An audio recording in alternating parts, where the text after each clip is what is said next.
Eu cumprimento aos amados irmãos com a paz de nosso Senhor e Salvador Jesus Cristo. Estamos iniciando mais uma videoaula da Escola Bíblica Dominical da Igreja Apostólica Verdade e Vida. E eu quero lembrar aos irmãos que, além das videoaulas, nós também disponibilizamos semanalmente um esboço escrito de cada uma das lições e também disponibilizamos diariamente reflexões em áudio com base nas leituras diárias de cada uma das lições também. E caso os irmãos tenham interesse nesses materiais adicionais de estudo, os links para download de cada um deles estarão disponíveis logo abaixo do vídeo. Basta clicar na opção Mostrar Mais e os links estarão disponíveis para que os irmãos possam fazer o download.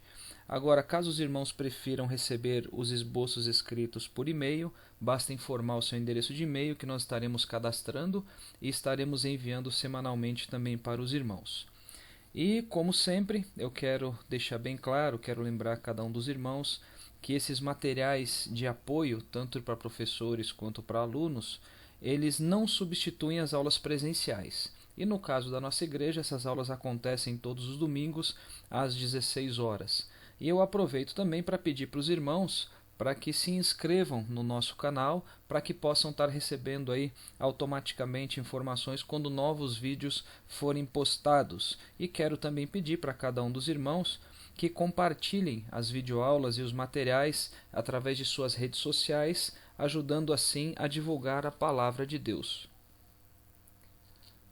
Bom, estamos estudando neste terceiro trimestre de 2016 o tema O Desafio da Evangelização, obedecendo ao ID do Senhor Jesus, de levar as boas novas a toda criatura.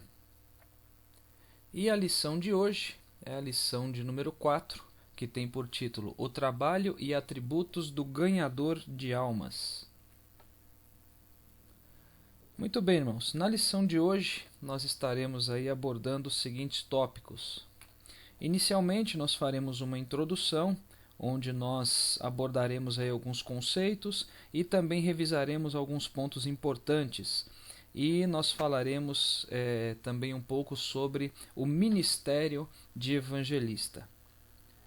Em seguida, nós vamos falar sobre o trabalho do evangelista propriamente dito, ou seja, no que consiste esse trabalho e quais são as características que devem ser vistas neste tipo de trabalho também do evangelista.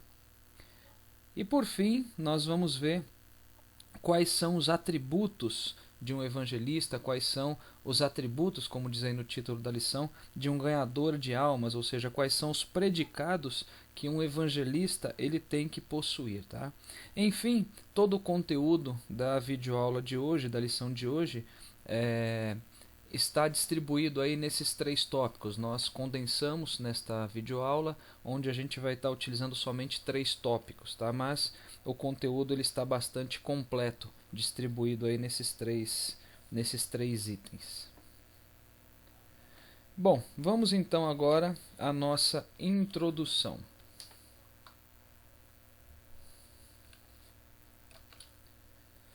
Muito bem, inicialmente então nós vamos conceituar a palavra atributo e também outros 2 pontos importantes que nós vimos na primeira lição deste trimestre e que estão dentro do contexto da lição de hoje, tá? Bom, como os irmãos podem ver, o título da lição de hoje é O Trabalho e Atributos do Ganhador de Almas. Então vamos primeiro entender o que significa essa palavra atributo, tá? Atributo significa predicado, significa qualidade. Ou seja, irmãos, atributo é o mesmo que característica, tá? Então, o título da lição, O Trabalho e Atributos do Ganhador de Almas, é o mesmo que trabalho e características do ganhador de almas, tá? Ou características que deve possuir um ganhador de almas. E é necessário também nós recordarmos alguns outros conceitos que nós já vimos no início deste trimestre, tá? Então nós vamos ver também novamente o que significa evangelista, né? Que evangelista ele é o ganhador de almas. Então evangelista é aquele que anuncia o evangelho, tá? E evangelho significa boas novas. Então, irmãos, evangelista é aquele que anuncia as boas novas, ou seja, é o mensageiro das boas novas. Agora, boas novas do quê? Aí os irmãos bem sabem, nós já falamos sobre isso em outras aulas, boas novas da salvação. Salvação através de quem? Salvação através de Jesus Cristo, tá? Então o evangelista é aquele que anuncia o evangelho. O evangelho significa boas novas da salvação através de Jesus Cristo. E a palavra atributo, quando a gente fala sobre atributos do ganhador de almas, a gente está falando sobre os predicados dele, sobre as qualidades dele, sobre as características dele. E ainda falando sobre evangelista, conforme nós vimos também na lição de número 1, existem aí 3 tipos ou 3 categorias de evangelistas, tá? Aqui nós estamos, esse slide é somente para recordar, para a gente poder contextualizar a lição de hoje. Então, a primeira categoria, o primeiro tipo de evangelista é aquele chamado de voluntário, tá? Conforme nós já vimos, o evangelista voluntário é aquele que anuncia a Jesus Cristo por amor, tá? Ou seja, ele não tem nenhum tipo de vínculo com cargos eclesiásticos, com departamentos ministeriais, enfim, são homens e mulheres que anunciam a Cristo sem nenhum tipo de vínculo neste sentido, tá? Agora, além dos evangelistas voluntários, nós temos também os evangelistas autorizados. Tá? Quem são os evangelistas autorizados? São aqueles que fazem parte de um ministério, de um departamento ou de uma convenção, né, específica no que diz respeito à evangelização, ou seja, eles possuem uma credencial com esse título.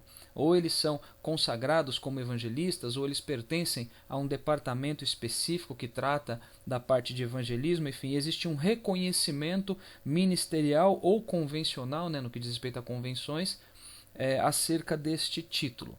E o terceiro tipo, ou a terceira categoria de evangelistas, são aqueles chamados de ordenados. Tá?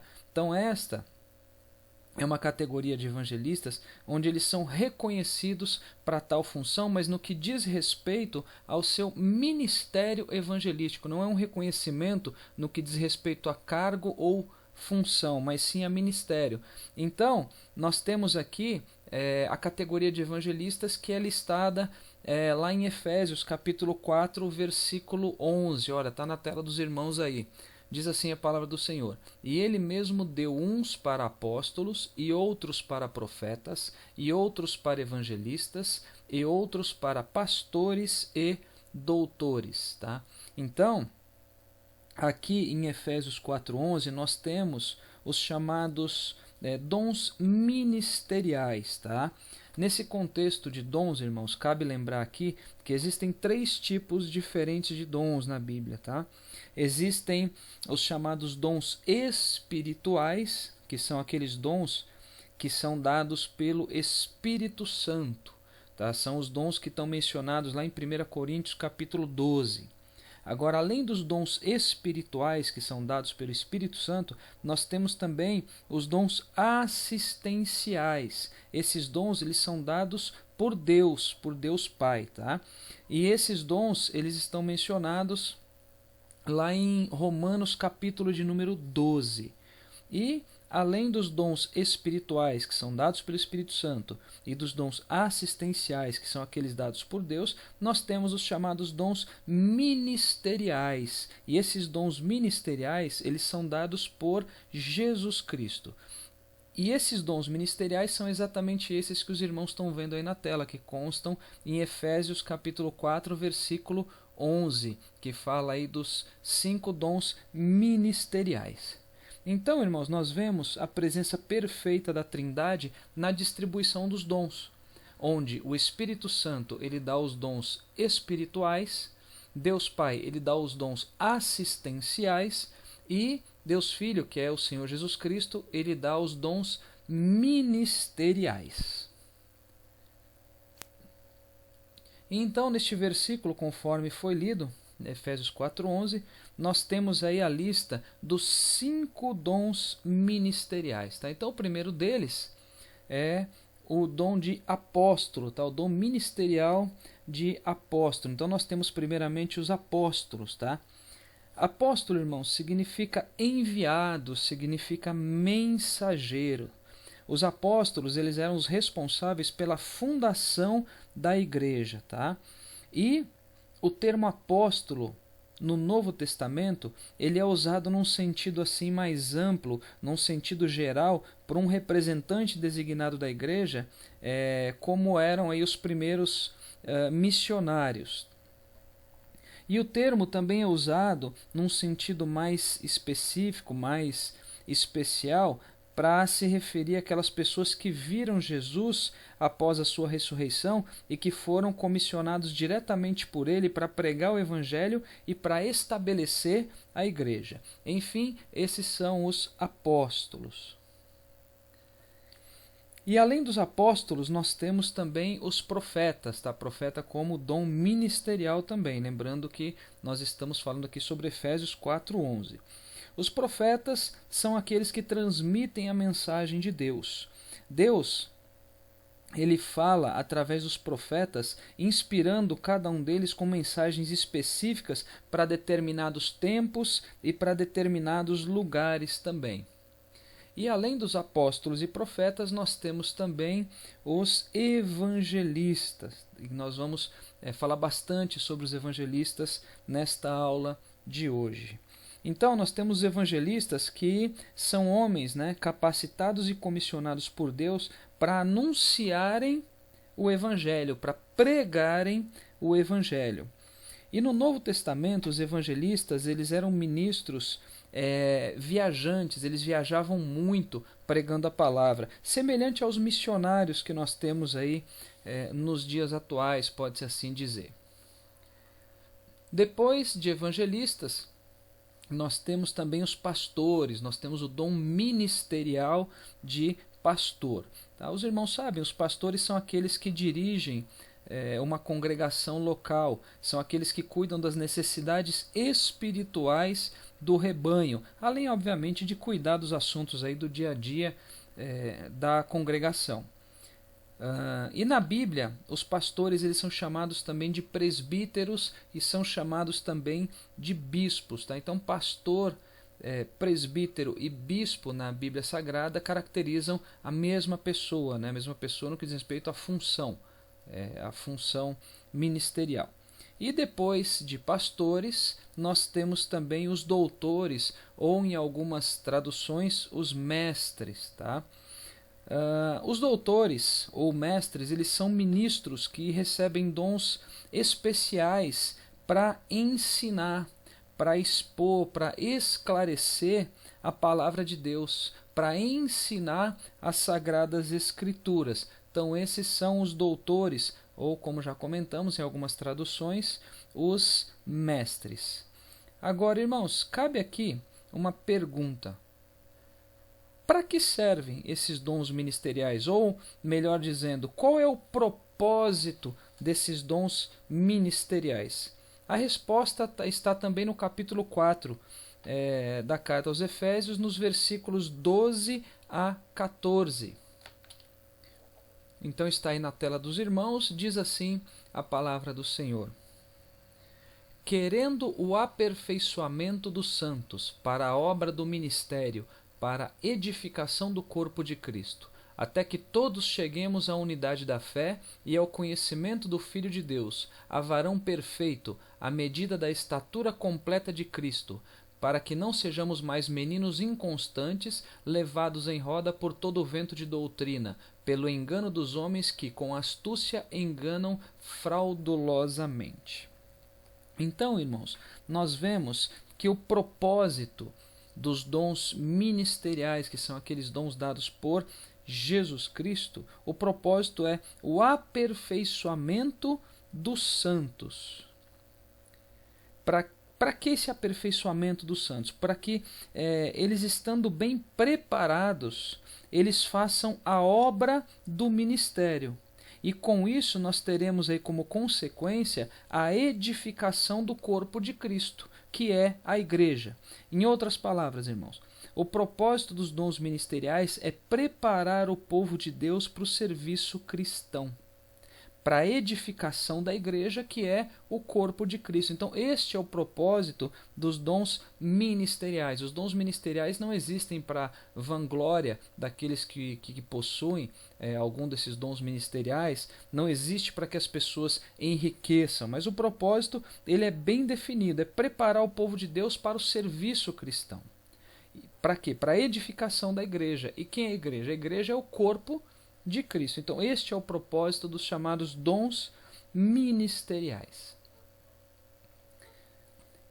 E a Bíblia, irmãos, ela nos mostra que o Senhor Jesus, ele exerceu todos os ministérios, ou seja, ele teve todos os dons ministeriais. E cabe aqui colocar que somente Jesus Cristo exerceu todos esses dons ministeriais, que atuou em todos, exerceu todos os ministérios. Ninguém mais em toda a Bíblia exerceu todos eles e também ninguém mais exercerá todos esses dons ministeriais também. Somente Jesus Cristo. Aquele que entende ou que pensa ou que acha que pode exercer todos está querendo se igualar ao Senhor Jesus, né? E é o Senhor Jesus quem dá esses dons ministeriais, não é a pessoa que escolhe. A pessoa pode buscar, obviamente, pode orar, pode desejar, mas ela não escolhe simplesmente vencer. O Senhor Jesus é que os dá, e somente Ele exerceu todos esses ministérios. Então nós vamos ver agora rapidamente, nós não vamos entrar muito em detalhes de comentários desses versículos, até porque não é o objetivo da lição de hoje. Mas somente para comprovar isso, que o Senhor Jesus exerceu todos esses ministérios, nós vamos mencionar aqui alguns versículos bíblicos, tá? Então, o primeiro dom ministerial, que é o dom de apóstolo. Olha só o que a Bíblia nos diz lá na carta aos Hebreus, capítulo 3, versículo 1. Pelo que, irmãos santos, participantes da vocação celestial, considerai a Jesus Cristo apóstolo e sumo sacerdote da nossa confissão. Olha, está em destaque em vermelho aí para os irmãos. Apóstolo. Então, considerai a Jesus Cristo apóstolo. Jesus exerceu esse ministério apostólico. Depois, nós temos o dom ministerial ou o ministério de profeta. Olha o que nos diz a Bíblia Sagrada, lá no Evangelho de Jesus, segundo escreveu Lucas, capítulo 24, versículo 19. E ele lhes perguntou, quais? E eles lhe disseram, as que dizem respeito a Jesus Nazareno, que foi varão profeta, está em destaque na tela dos irmãos também, poderoso em obras e palavras diante de Deus e de todo o povo. Então nós vemos aqui um versículo comprovando que Jesus também exerceu este ministério de profeta. Depois nós temos outro ministério que é evangelista. Está em Efésios 4:11 também, é um dos dons ministeriais. Olha o que nos diz ainda o Evangelho de Jesus, segundo escreveu Lucas, capítulo 4, versículo 18, na parte A do versículo. O Espírito do Senhor é sobre mim, pois que me ungiu para evangelizar os pobres. Quem é que evangeliza? É o evangelista. Então Jesus Cristo, ele também exerceu este ministério. Depois nós temos o dom ministerial de pastor. Nós temos o ministério de pastor. Olha só, João, o Evangelho de Jesus Cristo, segundo escreveu João, capítulo 10, versículo 11. Eu sou o bom pastor. O bom pastor dá a vida pelas ovelhas. Então, olha só, está em destaque também. O bom pastor. Então, Jesus ele também exerceu este ministério de pastor. E depois nós temos o ministério de mestre ou doutor. Aí a Bíblia nos diz, nós temos lá, ainda no Evangelho segundo escreveu João, capítulo 3, versículo 2, na sua parte A. E este foi ter de noite com Jesus e disse-lhe, Rabi, bem sabemos que és mestre, vindo de Deus. Então olha o mestre em destaque. Então o Senhor Jesus, ele também foi mestre. O Senhor Jesus, ele exerceu o ministério de doutor. O Senhor Jesus, nós vamos ver um pouco mais à frente, que uma das características, né, dos aspectos, vamos dizer assim, do seu ministério terreno foi o ensino. O Senhor Jesus, em todos os lugares que ele ia, ele ensinava a palavra. Ele não somente pregava, ele não somente curava, mas ele dava uma importância muito grande ao ensino da palavra. Enfim, irmãos, nós vemos através destes versículos que foram mencionados, foram lidos, que o Senhor Jesus, ele foi alguém que exerceu todos os dons ministeriais. Somente Jesus exerceu e ninguém mais exerceu depois dele e nem irá exercer também. Agora tem um ponto importante, irmãos, também para nossa revisão, porque nós já falamos sobre isso. Independente de qualquer categoria, seja voluntário, seja ordenado, enfim, não importa em qual categoria que se enquadre, tá? Se é voluntário, se é autorizado ou se é ordenado, não importa, independente desta categoria, independente de cargo, independente de departamento que se faça parte na igreja local, enfim, todo cristão ele tem a missão de ser um evangelista no que diz respeito à pregação do evangelho, tá? Ou seja, todo crente deve ser um ganhador de almas para Jesus. Todo crente tem que ser um ganhador de almas, independente dele ter um cargo eclesiástico para isso ou não, independentemente dele ter o dom ministerial de evangelista. Enfim, todo cristão tem que ser atuante neste trabalho de ganhar almas para Jesus. E no título da lição nós vemos o trabalho e atributos do ganhador de almas. Então, em outras palavras, a gente poderia trocar esse título para o trabalho e atributos do cristão nesta atividade de ganhar almas, uma vez que nós vimos e concluímos que todo cristão ele deve evangelizar, ele deve pregar o evangelho. Bem, irmãos, finda aí a nossa introdução, nós vamos agora ao segundo tópico, onde nós vamos falar sobre o trabalho do evangelista, ou nesse contexto, o trabalho do ganhador de almas.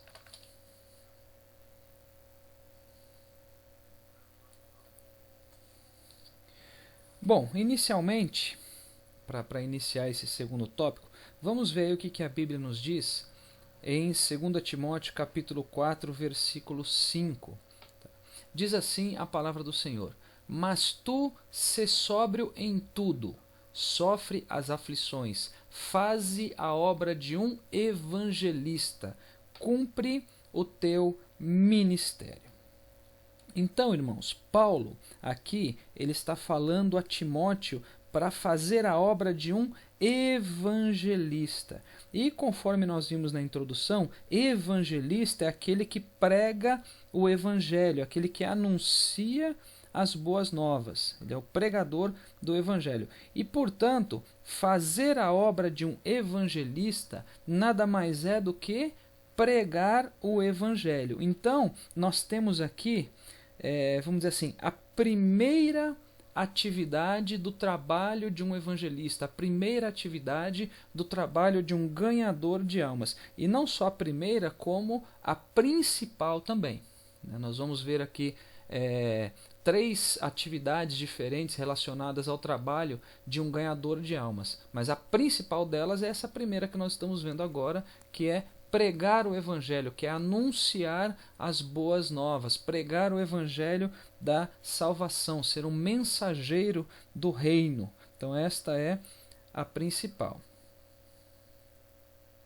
E conforme nós já aprendemos também, quando a gente fala sobre pregação do evangelho ou sobre evangelização, o primeiro conceito que vem à nossa mente é pregar a palavra para aqueles que estão perdidos, para aqueles que ainda não conhecem a Jesus. Mas nós vimos que a evangelização ela se aplica a 3 diferentes tipos de pessoas. E para cada uma dessas, vamos dizer assim, dessas classes de pessoas, nós temos também propósitos diferentes da pregação do evangelho. Tá? Então são 3 categorias de pessoas com 3 propósitos diferentes. Então a primeira categoria, o primeiro alvo, vamos dizer assim, da pregação do Evangelho é o pecador, é o perdido, é até o alvo mais óbvio, inclusive. E para esse tipo de pessoa, prega-se o evangelho do arrependimento para o perdão dos pecados. E o propósito de se pregar o evangelho ao pecador é a salvação dele através da aceitação de Cristo como Senhor e como Salvador. Agora, além de ter o pecador como um alvo da pregação do Evangelho, como um alvo da evangelização, nós temos também o desviado, né? O grupo dos desviados, que são aquelas pessoas que elas já aceitaram a Jesus um dia, mas por algum motivo, por alguma situação, por alguma circunstância, enfim, elas se desviaram do Evangelho. E nesse caso, o objetivo, o propósito da pregação do Evangelho, da evangelização, é a restauração dessa pessoa que se desviou, é a restauração do desviado, para que ele volte para os caminhos do Senhor. Agora, além de ter como alvo o pecador e o desviado, existe também o terceiro alvo, que é o próprio crente, é o crente necessitado.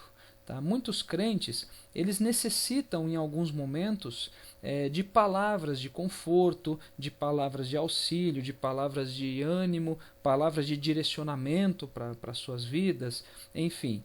E o propósito específico aqui de se pregar para um crente que esteja necessitado não é a salvação nem a restauração, mas sim a edificação.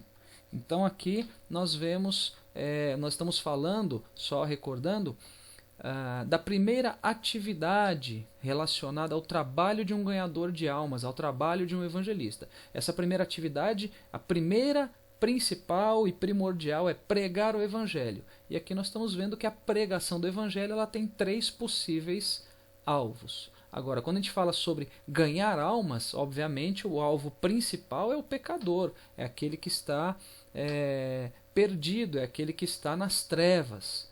Tá? Mas somente para recordar que a gente também tem que pregar o Evangelho, a gente também tem que evangelizar aqueles que se desviaram dos caminhos do Senhor e também temos que citar a palavra, que pregar para aqueles que estão na igreja, mas estão necessitados também. Obviamente, né, que quando se trata de um crente necessitado, normalmente os ministros, o pastor da igreja, ele costuma fazer esse trabalho todo, mas em muitos casos o cristão pode estar ali na igreja e pode estar vendo o irmão necessitado e sentir no coração o Espírito Santo o impelir de dizer alguma palavra, de levar uma palavra de conforto para o irmão que esteja necessitado. Enfim, nós não podemos negligenciar isso também. Bom, ainda sobre a primeira atividade, né, do trabalho de um ganhador de almas, que é pregar o Evangelho, nós vamos agora falar sobre essa atividade usando 2 exemplos. Então, o primeiro e principal exemplo que a gente vai utilizar é do próprio Senhor Jesus Cristo. E o segundo, que a gente vai utilizar aqui para exemplificar, né, o ministério, a forma de trabalho, o que se via no ministério, enfim, é Filipe, que ele é chamado na Bíblia de evangelista. Depois nós vamos entender, eu vou explicar para os irmãos quem era esse Filipe, qual era o título que ele tinha inicialmente, enfim, nós vamos falar uma série de pontos aí relacionados a Filipe. Então nós vamos utilizar esses 2 exemplos. Nós ainda estamos na primeira atividade, né, de trabalho de um ganhador de almas. Então vamos lá, primeiramente nós vamos tomar como exemplo Jesus Cristo. Então vamos ver aí o que a Bíblia nos fala no Evangelho escrito por Mateus no capítulo 4, versículo 23. Diz assim a palavra do Senhor: E percorria Jesus toda a Galileia, ensinando nas suas sinagogas e pregando o Evangelho do reino e curando todas as enfermidades e moléstias entre o povo. Muito bem, irmãos. Nesse versículo, nós temos os 3 principais aspectos do ministério de Jesus Cristo. Então, o primeiro aspecto é o ensino. O Senhor Jesus, ele tinha uma preocupação muito grande em ensinar. Ele dedicou boa parte do seu ministério ao ensino. Nós sempre falamos, né, e a gente ouve muitos pregadores, muitos pastores, muitos professores de escola dominical dizerem que Jesus, ele é o nosso mestre por excelência, aquele que ensinava e vivia aquilo que ele ensinava. Enfim, em todos os lugares que Jesus passava, ele sempre ensinava as pessoas. O segundo aspecto do ministério de Jesus é a pregação do Evangelho. Então o versículo diz, ensinando nas suas sinagogas, que é o primeiro aspecto. O segundo aspecto, pregando o Evangelho. Então é a pregação do Evangelho. E pregar mostra a preocupação de Jesus com o seu compromisso aqui na terra. Então mostrava essa preocupação que ele tinha com o compromisso que ele tinha aqui na terra, que era de pregar o Evangelho, anunciar as boas novas da salvação. E o terceiro, nós vamos detalhar depois essa questão da pregação do Evangelho. E o terceiro aspecto do ministério de Jesus, está lá no versículo também, e curando todas as enfermidades e moléstia entre o povo. Então o terceiro aspecto é a cura. Nós temos o ensino como a primeira, a pregação do Evangelho segunda e a cura como terceiro aspecto. Então a cura aqui, ela mostra a preocupação do Senhor Jesus com a integridade física das pessoas, com a integridade física do povo. Jesus, é importante falar também, ele curava as pessoas através do poder do Espírito Santo que estava sobre ele. Agora, eu quero enfatizar aqui, irmãos, o aspecto do ministério de Jesus referente à pregação do Evangelho. Referente aí à pregação do Evangelho do Reino. Olha, está em destaque lá em cima, pregando o Evangelho do Reino. Irmãos, conforme a Bíblia de Estudo Pentecostal, existem 5 formas de manifestação do Reino de Deus.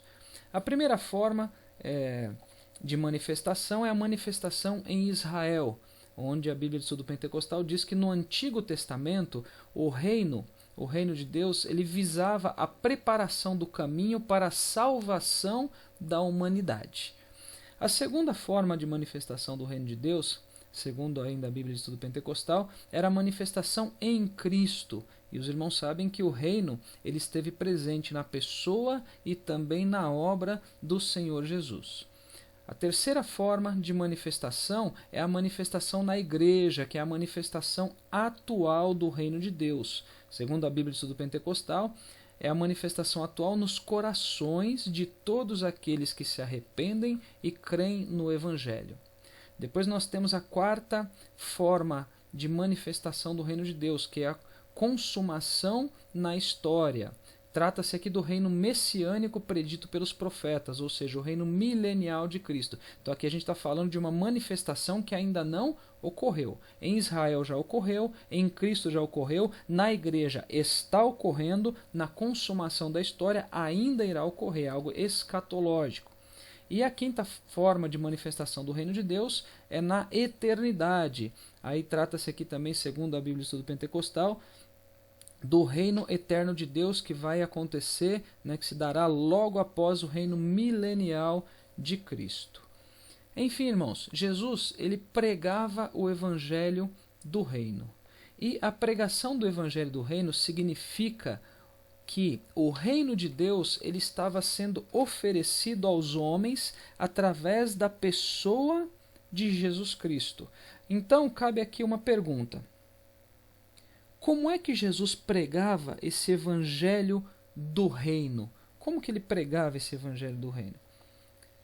A resposta ela está no versículo 17 desse mesmo capítulo, do capítulo 4 de Mateus, onde o versículo 17 diz que Jesus ele começou a pregar dizendo o seguinte: arrependei-vos, porque é chegado o reino dos céus. Então Jesus ele pregava o evangelho do arrependimento. Nós já falamos sobre isso em outras lições, mas eu estou frisando porque isso é muito importante. Infelizmente, tem muitas pessoas que têm pregado vários tipos de evangelhos diferentes, e não o evangelho de Jesus, o evangelho que Jesus pregava. Então Jesus, ele pregava o evangelho do arrependimento. Arrependimento do quê? Arrependimento dos pecados, para que esses pecados eles sejam perdoados. Então esta é a pregação do evangelho do reino que Jesus fazia.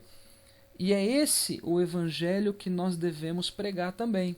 O evangelho da salvação, o evangelho que é baseado também no arrependimento e no perdão dos pecados e na aceitação de Jesus Cristo como Senhor e Salvador. Eu estou frisando, irmãos, este tema porque muitas pessoas têm se concentrado, têm concentrado a sua pregação do evangelho no que diz respeito às bênçãos terrenas.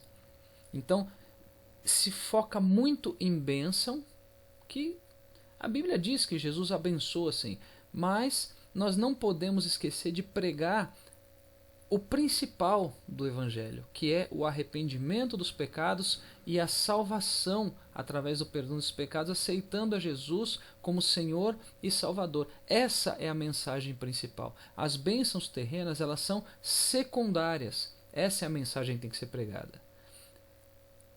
E não vou nem comentar em muitos detalhes aí, porque os irmãos podem acompanhar aí nas mídias o que dizer daqueles que estão pregando aí o evangelho triunfalista, o evangelho da barganha com Deus. Você dá isso para receber aquilo. Enfim, a gente vê muitas aberrações aí em pregações que acabam escandalizando alguns, né, os que são assim mais entendidos, eles ficam abismados com isso. Aqueles que não têm entendimento nenhum, eles são escandalizados por causa desse tipo de pregação. E aqueles que acompanham, mas que têm a mente leviana, que não estão alicerçados na palavra, eles acompanham esses pregadores, eles entendem que o evangelho é aquilo que eles estão ouvindo.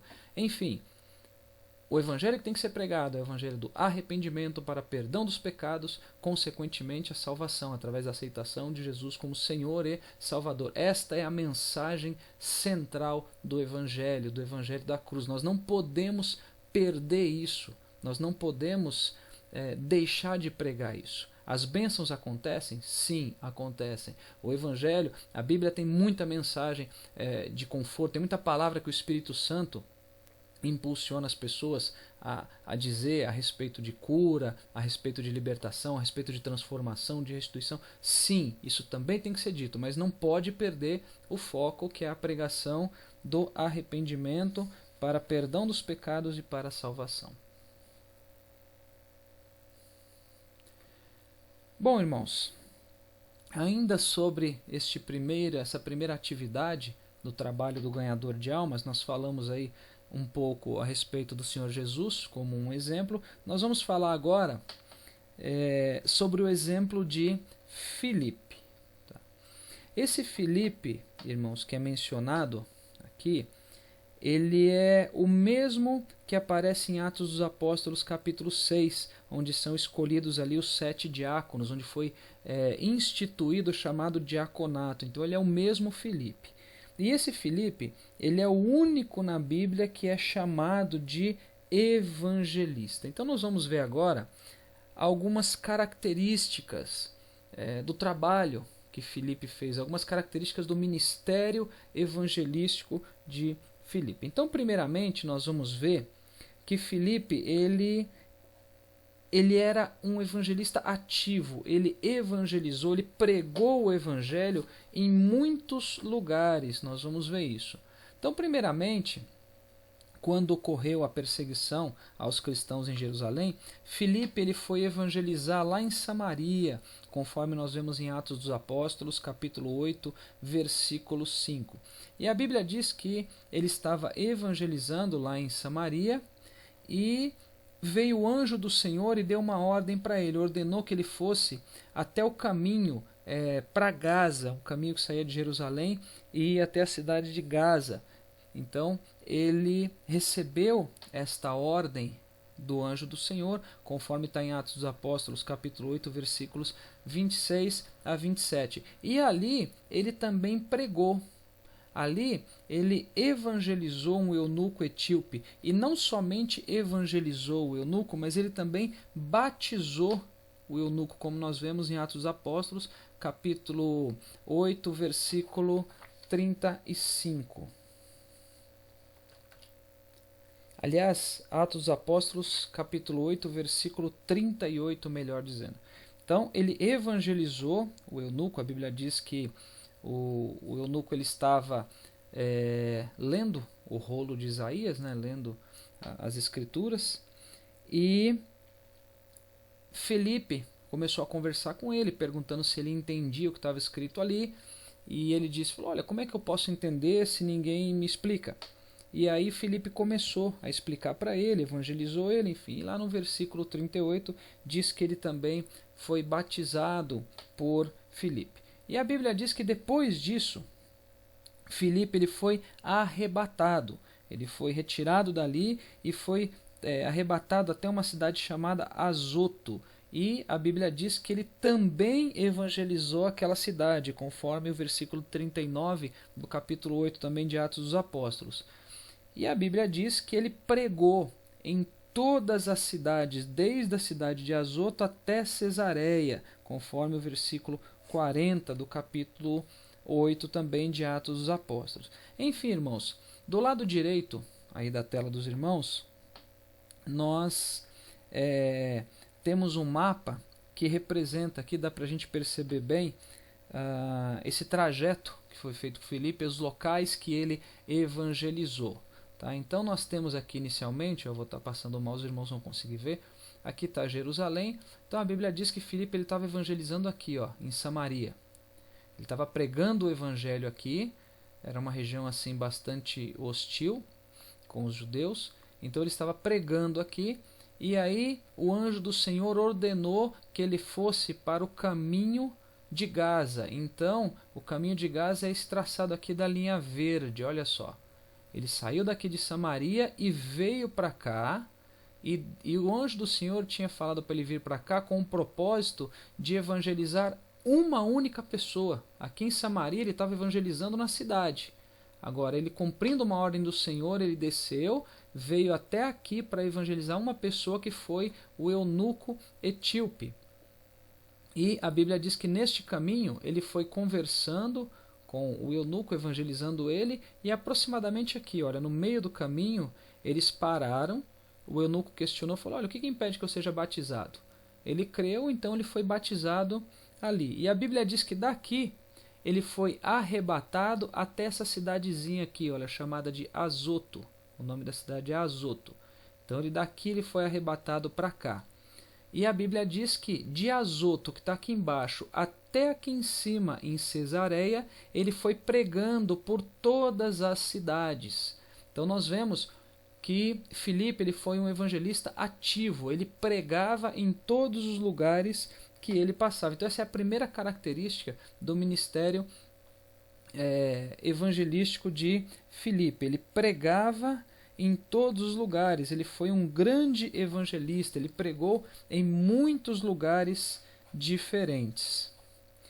Então nós vamos ver agora nos próximos slides também mais algumas características desse ministério evangelístico de Filipe. Além de a gente já ter visto, né, que ele pregou em vários lugares, nós vimos aí uma característica dele como evangelista. Agora nós vamos ver características do ministério dele. Então vamos lá. A primeira característica que nós vemos no ministério evangelístico de Filipe. Filipe, ele pregava acerca do reino de Deus e do nome de Jesus Cristo. Nós podemos comprovar isso lá no versículo 12 do capítulo 8 de Atos dos Apóstolos. Olha só.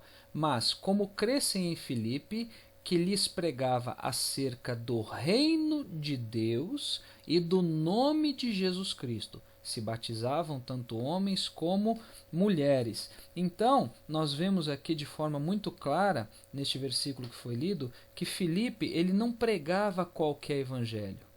Ele não pregava um evangelho de facilidades, ele não pregava para ter status, para se projetar, ele não pregava para enriquecer, ele pregava o evangelho verdadeiro, o evangelho genuíno, o evangelho da salvação, baseado na vida e na obra de Jesus Cristo. Então ele pregava acerca do reino de Deus e do nome de Jesus Cristo. Então essa era uma das características do ministério evangelístico de Filipe.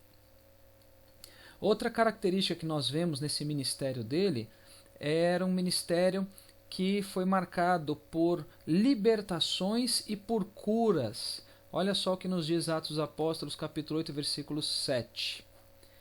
Pois que os espíritos imundos saíam de muitos que os tinham, aqui a gente está falando de libertação, clamando em alta voz. E muitos paralíticos e coxos eram curados. Então, nós vemos que a libertação e a cura era uma marca no ministério de Filipe. E trata-se aqui, irmãos, da promessa que o próprio Jesus ele tinha feito. Está onde? Está lá em Marcos, capítulo 16, versículos 17 e 18. Olha o que o Senhor Jesus falou. E estes sinais seguirão os que crerem. Em meu nome expulsarão demônios. Olha, está falando de libertação. Falarão novas línguas, pegarão nas serpentes, e se beberem alguma coisa mortífera, não lhes fará dano algum. E imporão as mãos sobre os enfermos e os curarão. Olha a cura aí. Então, nesta promessa que Jesus deixou, ele falou que os sinais seguiriam os que crescem. Olha só, está falando de libertação, ó, expulsarão demônios. Está falando de cura, lá, imporão as mãos sobre os enfermos e os curarão. Ou seja, no caso do ministério de Filipe, era a promessa de Jesus que estava se cumprindo através da vida dele. Que Jesus falou que no nome dele expulsariam demônios e curariam os enfermos. E numa obra evangelística, irmãos, tem que haver manifestação do poder do Espírito Santo através de libertação e através de curas. Isso tem que acontecer no ministério evangelístico. Por quê? Porque isso é promessa de Jesus Cristo. Ah, mas por que é que muitas das vezes não acontece? Não acontece porque podem ser assim vários motivos, vários fatores. Um deles é a pessoa não crer naquilo. A pessoa tem uma fé duvidosa em relação a isso. Porque a Bíblia é muito clara, os sinais seguirão aos que crerem. E, enfim, esse é um dos motivos. Outros motivos, a pessoa pode não ter uma vida devocional ativa, não ser uma pessoa de oração, enfim, não estar na direção de Deus naquele momento. Não vamos entrar em muitos detalhes acerca disso. Mas, de qualquer maneira, a mensagem aqui tem que haver manifestação do poder do Espírito Santo através de libertações e curas no ministério evangelístico. Outra característica do ministério evangelístico de Filipe era o fato das pessoas serem batizadas nas águas, conforme nós vemos aí no versículo 12 do capítulo 8 de Atos dos Apóstolos. Mas, como crescem em Filipe, que lhes pregava acerca do reino de Deus e do nome de Jesus Cristo, se batizavam, tanto homens como mulheres. Nós já lemos esse versículo anteriormente. Então, nós conseguimos perceber aqui que após a pregação de Filipe, os ouvintes eles acreditavam na palavra, eles criam na palavra, eles se arrependiam e eles eram batizados. Uma outra característica do ministério evangelístico de Filipe era também os sinais e as maravilhas. Olha o que nos diz aqui Atos dos Apóstolos, capítulo 8, versículo 13. E creu até o próprio Simão, e, sendo batizado, ficou de contínuo com Filipe. E, vendo os sinais e as grandes maravilhas que se faziam, estava atônito. Os irmãos sabem que esse homem chamado Simão, a Bíblia nos diz que ele fazia magias, né, que ele mexia com feitiçaria. E ele se converteu, ele foi batizado e ele acompanhava Filipe de perto. E sempre admirado por causa do quê? Admirado com os sinais e com as grandes maravilhas que ele fazia. Ou seja, irmãos, milagres eram vistos no ministério evangelístico de Filipe. O Espírito Santo ele se manifestava de forma poderosa no ministério evangelístico de Filipe. Então aconteciam muitos sinais, muitas maravilhas, ou prodígios, ou milagres, enfim. Então isso também era uma outra característica, era uma outra marca do trabalho evangelístico, da pregação do evangelho que era feita por Filipe.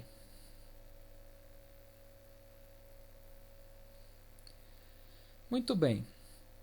Nós falamos da pregação do Evangelho como a primeira atividade do trabalho de um evangelista, como a primeira atividade do trabalho de um ganhador de almas. Então nós vamos ver agora uma outra atividade do trabalho do ganhador de almas, que é a defesa da fé cristã, ou, como colocou o comentarista na revista, apologia da fé cristã.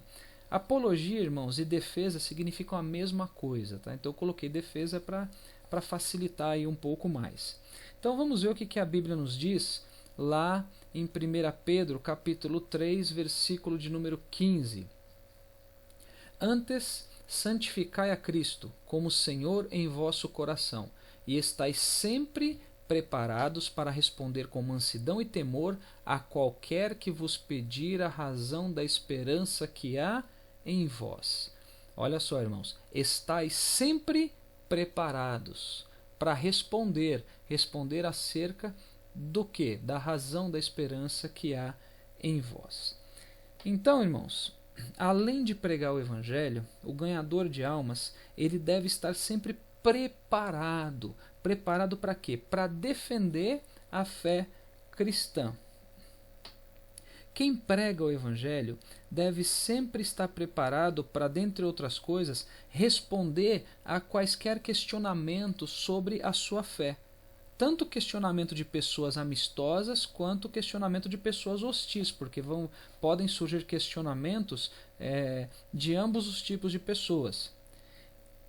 E quando, isso é uma coisa comum também de acontecer, né? Quando os não crentes eles começam a perceber, eles começam a notar a diferença na nossa vida, isso muitas das vezes pode levar eles a perguntar, a questionar, né, sobre essa questão. Então nós dessa diferença na nossa vida. Então nós devemos estar sempre preparados para falar para eles a respeito da bênção, para falar para eles a respeito da nossa fé, na bênção no que diz respeito à nossa fé.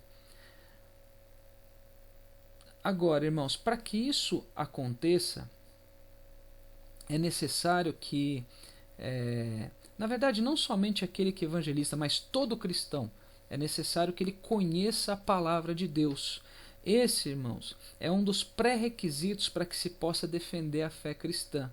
Nós vamos falar um pouco mais sobre isso no próximo tópico, onde nós vamos falar sobre os atributos de um ganhador de almas. A gente vai falar sobre essa questão do conhecimento da palavra. Em outras palavras, irmãos, todo cristão precisa ser capaz de explicar claramente as suas próprias razões para ser cristão. Se alguém chegar hoje e perguntar para um dos irmãos: por que você é cristão? Qual será a resposta que vai ser dada? Porque eu nasci no berço evangélico, porque meus pais são, porque minha família porque eu aceitei Jesus. Qual que é a resposta que vai ser dada? Como que vai ser o embasamento dessa fé cristã? Então, o cristão ele tem que estar preparado para responder esse tipo de questionamento. De que forma? Com mansidão e com temor. Tá? Então, essa é uma outra, vamos dizer assim, atividade do trabalho de um ganhador de almas. Primeiramente, pregar o Evangelho. Segundo, estar preparado para defender a fé cristã. E, além da pregação do Evangelho e da defesa da fé cristã, nós temos outra atividade do trabalho aí de um ganhador de almas, do trabalho de um evangelista, que é a integração do novo convertido. Irmãos, é sabido por todos que um evangelista ele não é o responsável por atividades de pastor, por atividades pastorais. Nesse contexto, na verdade, nós já vimos sobre isso também, numa outra videoaula, as atividades de evangelização e de pastoreio, elas acabam se complementando em alguns aspectos, porque uma vez que aquele que evangeliza, o evangelista, ele busca as almas e o pastor, ele cuida dessas almas. Só que aqui nós temos um ponto interessante. Mesmo não tendo responsabilidade de pastorear, vamos dizer assim, o evangelista ele deve atuar também de forma a a garantir a integração do novo convertido dentro da igreja. Ou seja, a pessoa aceitou Jesus, os irmãos sabem bem que existe uma continuidade depois disso. Não é só aceitar Jesus e acaba por ali. Os irmãos se recordam quando nós falamos sobre a grande comissão, que lá tinha uma tríplice ordenança: ensinar todas as nações, ou seja, pregar o evangelho, batizar em nome do Pai, do Filho e do Espírito Santo, e ensinando-as a guardar tudo aquilo que Jesus ordenou. Então aí está falando, ou seja, existe uma continuidade. Então, se aquele que é o ganhador de almas, ele evangelizou, ele pregou o evangelho, a pessoa aceitou Jesus, ele tem que de alguma forma atuar de maneira que este novo convertido ele consiga ser integrado à igreja. Ele consiga ser integrado à igreja. Então isto é fundamental, isto é importante. E uma vez feita essa integração na igreja, a igreja, através do pastor e dos demais ministros ou de departamentos específicos, enfim, eles vão dar continuidade a esse processo através do discipulado. Estão cumprindo aí a grande comissão em sua plenitude. Aí a partir daí vai começar a discipular, vai ter o batismo nas águas, depois continua esse processo todo. Como nós já comentamos em outras lições, aqueles que estão na igreja, eles devem ser instruídos para que eles possam aumentar aí sua maturidade espiritual, sempre, obviamente, alicerçados na palavra de Deus, para que eles possam crescer espiritualmente e, posteriormente, eles também serem ganhadores de alma para Cristo. Então, existe uma continuidade do trabalho. O ganhador de almas, ele prega o evangelho, a pessoa aceita a Jesus, aí ele garante essa integração na igreja. É como se fosse, como dizem no mundo secular, uma passagem de bastão. A partir daquele momento que ele se integrou na igreja, aí vai existir uma equipe que vai estar cuidando aí da parte do discipulado e do desenvolvimento da maturidade espiritual deste novo convertido. Mas, para que isso aconteça, ele tem que ser integrado à igreja. Ele tem que existir essa continuidade. E, conforme disse aí o pastor Claudionor de Andrade, no seu livro deste trimestre, se não for dada importância à formação espiritual dos que recebem a Cristo, nós encheremos a igreja de crentes vazios, deficientes e rasos na fé. Enfim, irmãos, essa sequência ela é necessária através do discipulado, e esse discipulado ele se inicia na conversão da pessoa, e ela vai até onde? Quando termina o discipulado?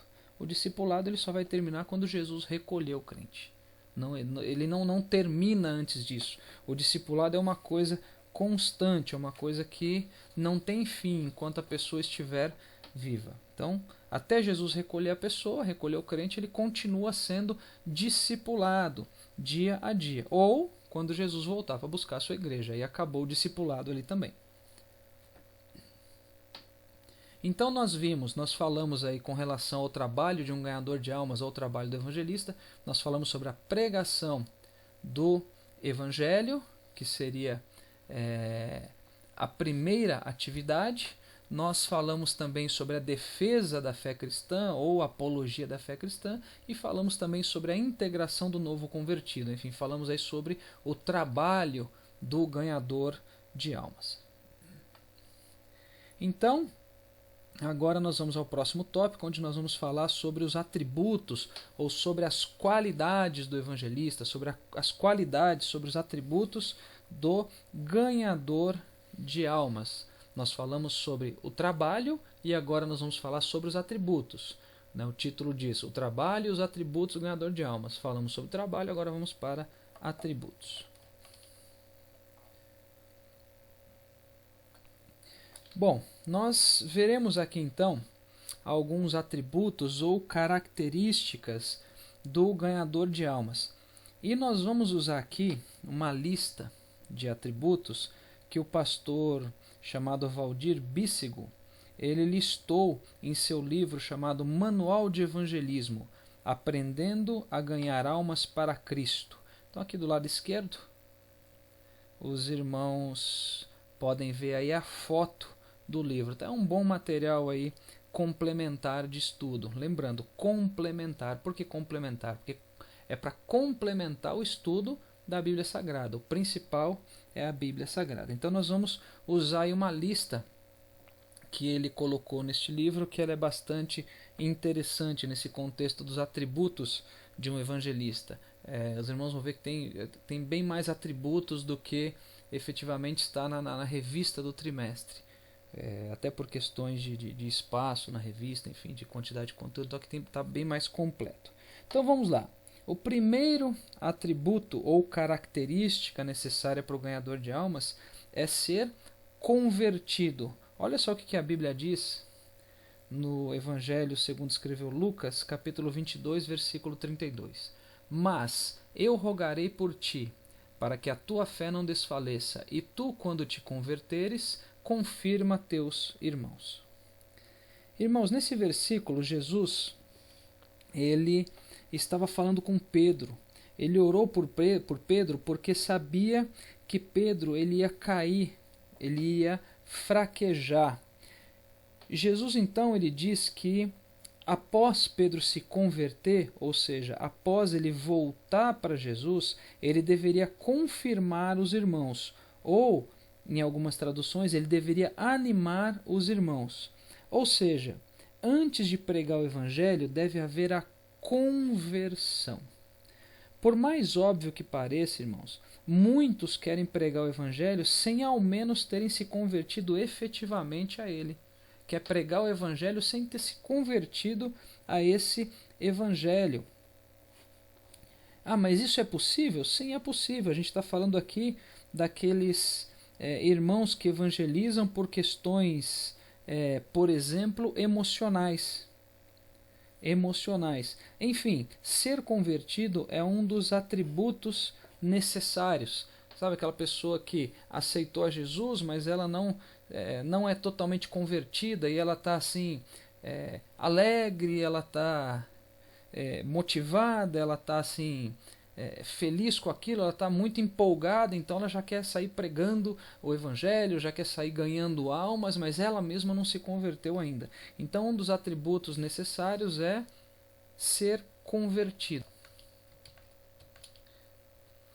Lembrando, irmãos, que quando a gente fala sobre conversão, a gente está falando aí sobre mudança de caminho. Tem um exemplo que eu gosto de utilizar, que é o exemplo de uma viagem numa estrada. Você está num carro, você está viajando e num dado momento você percebe que você fez um caminho errado. Você pegou uma estrada que você não deveria ter entrado ali. Então, o que você faz? Você vai até o próximo ponto que você possa retornar, você faz ali uma conversão. Então, essa conversão implica em mudança de rota, em mudar o teu caminho. E na vida do cristão não é diferente.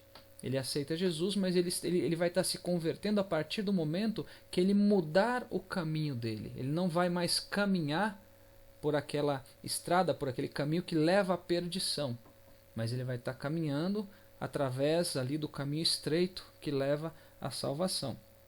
Então, entre a aceitação de Jesus, de aceitar Jesus e se converter, existe um período, né, no meio disso aí.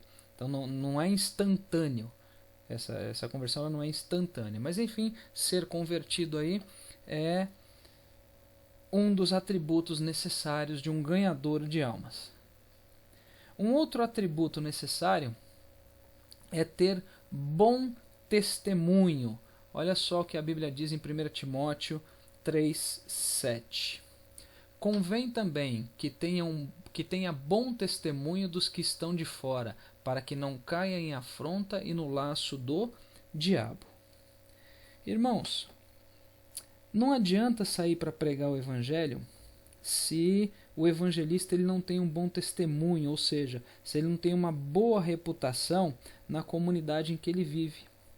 O ganhador de almas, ele não pode dar motivo para afronta, ele não pode dar motivo para insulto dos descrentes devido a um comportamento inadequado. Não que o cristão não vai passar por insulto ou por afronta, mas esse insulto e afronta ele não pode ser por causa de um comportamento inadequado, ou seja, não pode ser por causa de um comportamento que é contraditório com aquilo que ele prega. Então ele tem que dar bom testemunho. Então um outro atributo necessário para um ganhador de almas é ter um bom testemunho. Um outro atributo, um terceiro atributo aí necessário é ter conhecimento pessoal do Salvador. Olha só o que nos diz a Bíblia também no Evangelho segundo escreveu João, capítulo 3, versículo 11, e na primeira epístola de João, capítulo 1, versículo 3. Na verdade te digo, que nós dizemos o que sabemos e testificamos o que vimos, e não aceitais o nosso testemunho. O que vimos e ouvimos, isso vos anunciamos, para que também tenhais comunhão conosco, e a nossa comunhão é com o Pai e com o seu Filho Jesus Cristo. Então, a pergunta aqui é: como ter um conhecimento pessoal de Jesus Cristo? A gente está falando sobre ter conhecimento pessoal do Salvador. Salvador é Jesus Cristo. Agora, como ter este conhecimento pessoal de Jesus Cristo?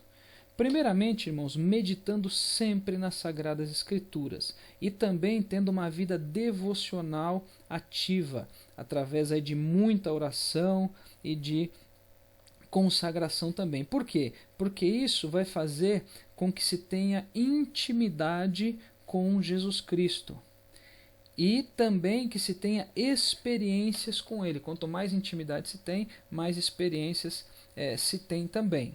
E ter experiências com Cristo nos dá mais convicção, nos deixa convictos. E isso é algo importantíssimo na evangelização, porque em muitos casos, por exemplo, pode-se estar evangelizando aí pessoas que podem estar passando por situações pelas quais nós já passamos, e que a experiência com Jesus Cristo nos permite dizer com convicção para essas pessoas o que Cristo fez na nossa vida e que Ele pode também fazer na vida dessas pessoas que estão sendo evangelizadas. Enfim, um dos atributos aí, um outro atributo, melhor dizendo, de um ganhador de almas, o atributo de um evangelista, é ter um conhecimento pessoal do Salvador. Não é somente ter conhecimento porque os outros falaram, baseado em testemunhos de outras pessoas, mas um conhecimento pessoal. Um outro atributo necessário, esse aqui é importantíssimo neste contexto aí de ganhar almas, que é um amor ardente pelas almas. Olha só o que Paulo diz em 1 Coríntios capítulo 9, versículo 22. Fiz-me como fraco para os fracos, para ganhar os fracos. Fiz-me tudo para todos, para por todos os meios chegar a salvar alguns.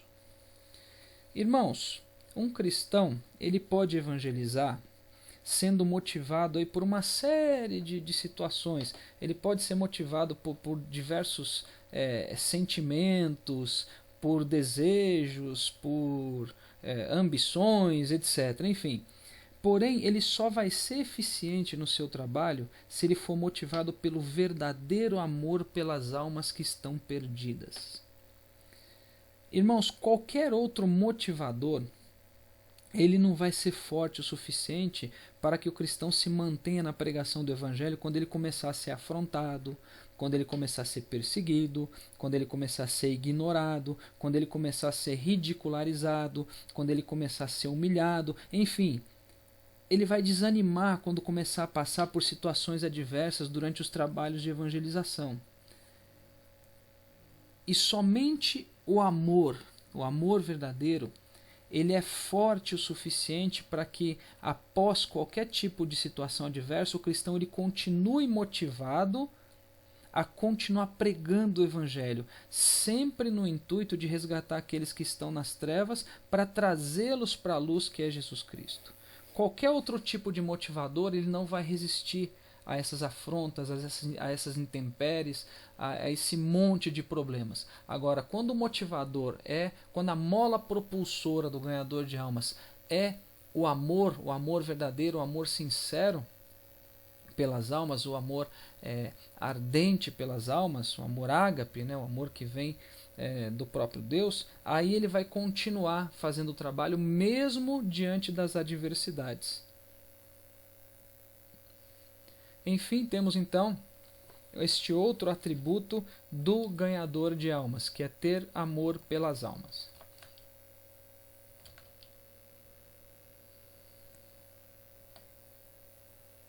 Um outro atributo, irmãos, necessário aí para o ganhador de almas, além do amor pelas próprias almas, é ter um profundo amor por Jesus Cristo. Olha só o que nos diz aí Atos dos Apóstolos, capítulo 21, versículo 13 e capítulo 5, versículo 41. Mas Paulo respondeu: Que fazeis vós, chorando e magoando-me o coração? Porque eu estou pronto não só a ser ligado, mas ainda a morrer em Jerusalém pelo nome do Senhor Jesus. Agora capítulo 5, versículo 41. Retiraram-se, pois, da presença do conselho, regozijando-se de terem sido julgados dignos de padecer afronta pelo nome de Jesus. Olha que interessante. Num deles, nós vemos Paulo dizendo que ele estaria pronto aí para morrer em Jerusalém pelo nome de Jesus. E no outro caso nós temos um grupo ali de discípulos dizendo, assim, estando felizes porque eles foram julgados dignos de padecer afronta por causa do nome de Jesus. Enfim, irmãos, aqui também nós temos o amor como motivador, tá? Quem ama verdadeiramente a Cristo, irmãos, não quer decepcioná-lo. Quem ama verdadeiramente a Cristo obedece a Ele, fazendo a sua vontade, incluindo, obviamente, a obra evangelística. E além disso, irmãos, quem ama verdadeiramente a Cristo, ou seja, quem tem um profundo amor por Jesus, quer fazer qualquer coisa para agradá-lo. E a melhor forma de agradar a Jesus qual é? É levando almas para Ele. Então, este é um atributo fundamental também para um ganhador de almas, ter amor por Jesus. Aliás, os principais atributos aí, né, eles estão relacionados com o amor. Um outro atributo, irmãos, necessário aí para o ganhador de almas, né, para o evangelista, é ter conhecimento da palavra de Deus. Então, olha só, 2 Timóteo 2,15 e Atos dos Apóstolos 8,35. Procura apresentar-te a Deus aprovado, como obreiro que não tem de que se envergonhar, que maneja bem a palavra da verdade. Atos 8,35. Então Filipe, abrindo a boca e começando nesta escritura, lhe anunciou a Jesus. Um ganhador de almas, irmãos, ele deve conhecer as Sagradas Escrituras, ele deve manejar bem a palavra de Deus. Nós temos aí o exemplo em Atos 8,35, já que nós falamos sobre Filipe aí em slides anteriores. O próprio Filipe ele pode ser usado como exemplo nesse contexto também.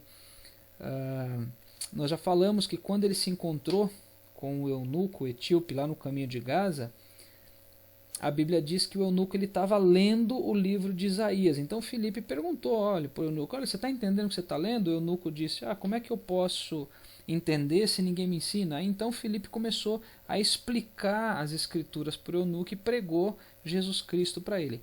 Agora imagine, irmãos, a oportunidade que Filipe teria perdido se ele não conhecesse as Sagradas Escrituras.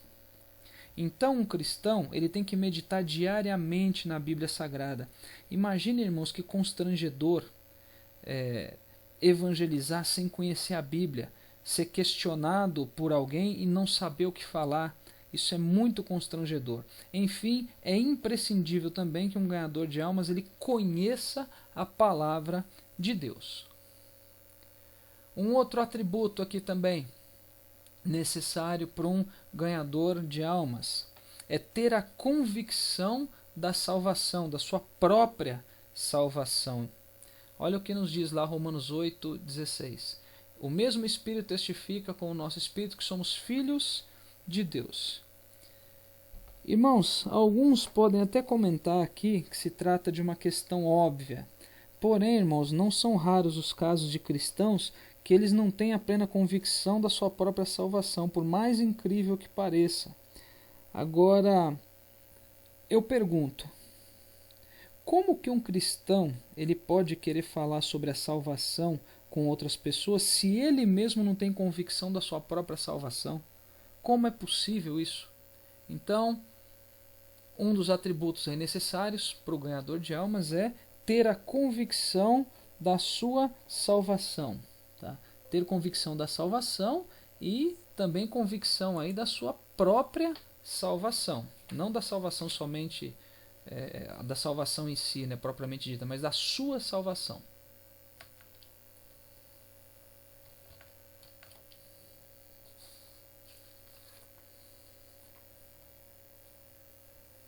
Um outro atributo aqui, irmãos, necessário para um ganhador aí de almas é ser cheio do Espírito Santo.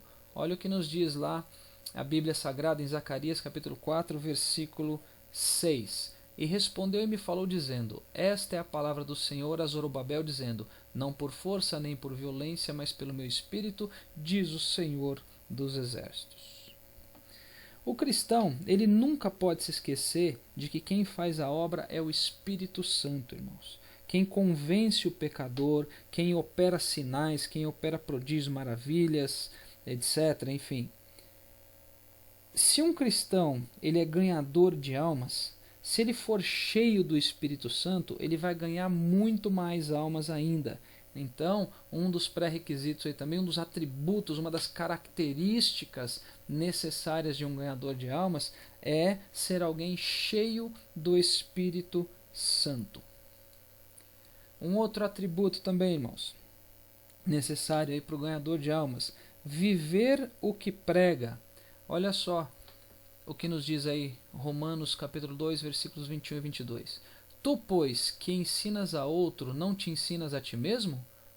Tu que pregas que não se deve furtar, furtas? Tu que dizes que não se deve adulterar, adulteras?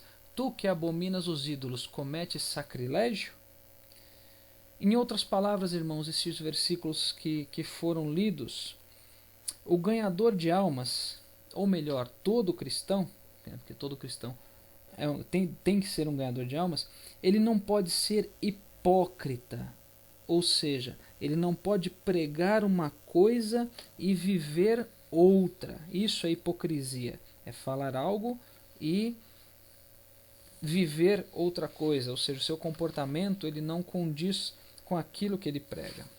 Então, ele não pode cometer a chamada hipocrisia, ou seja, sua vida tem que ser o maior testemunho do poder transformador do Evangelho. Sua vida tem que endossar a pregação e não contradizer aquilo que ele está pregando. Tá? Então ele tem que viver aquilo que ele prega. Primeiro tem que se viver para depois querer pregar. Um outro atributo, irmãos, necessário aí, um outro atributo, uma outra característica do ganhador de almas é ser um exemplo para ganhar almas sem pregar. Olha só que interessante. 1 Pedro capítulo 3, versículo 1. Semelhantemente vós, mulheres, sede sujeitas ao vosso próprio marido, para que também, se algum não obedece à palavra, pelo procedimento de sua mulher, seja ganho sem palavra. Aqui está falando da mulher, mas aqui se aplica, é um versículo para reflexão de todos os cristãos. Aqui nós temos novamente um atributo que nos leva a refletir sobre a importância do bom testemunho, do testemunho como maior pregação do Evangelho, do testemunho que faz com que as pessoas elas vejam Cristo em nós. Muitas das vezes a pessoa ela pode ser evangelizada sem ser ditas palavras, só através do comportamento do ganhador de almas. Então, novamente, nós temos que refletir acerca do testemunho, do bom testemunho. Depois nós temos aqui um outro atributo que o autor do livro colocou como ser vaso santificado. Olha só, 2 Timóteo 2:21. De sorte que, se alguém se purificar destas coisas, será vaso para a honra, santificado e idôneo para o uso do Senhor e preparado para toda boa obra. Então nós estamos falando aqui, irmãos, da importância da santificação, de ser separado do pecado, separado do mundo no que se refere à sua forma de viver e à sua forma de pensar. Aliás, irmãos, é bom sempre lembrar que a santificação ela não é somente imprescindível para se ganhar almas, para se evangelizar, mas ela também é imprescindível para se manter salvo, porque a Bíblia ela é muito clara quando ela diz que sem santificação ninguém verá o Senhor. Enfim, um outro atributo aí relacionado à santificação, atributo do ganhador de almas. Um outro atributo, irmãos veem que são vários atributos aí que a gente está comentando. Então, outro atributo é ter a palavra de Deus no coração. Olha só, Mateus 12:34 e Romanos 10:8. Raça de víboras, como podeis vós dizer boas coisas sendo maus? Pois do que há em abundância no coração, disso fala a boca. Mas que diz? A palavra está junto de ti, na tua boca e no teu coração. Esta é a palavra da fé que pregamos. Irmãos, se a palavra de Deus estiver somente na nossa mente, nós saberemos a palavra, porém dificilmente nós viveremos essa palavra. E como nós vimos aí nos versículos lidos, a boca ela fala o que o coração tem em abundância. E o ganhador de almas, ele sempre deve fazer uso da palavra. E se essa palavra estiver em seu coração, a sua boca ela não vai cansar de pronunciar a palavra. E nesse contexto, nós temos também o Salmo 119, no verso 11, onde o salmista diz, bastante conhecida essa passagem dos irmãos, escondi a tua palavra no meu coração para não pecar contra ti. Ou seja, ter a palavra no coração, irmãos, além de ser importante para a obra evangelística, ela também faz com que não pequemos contra Deus.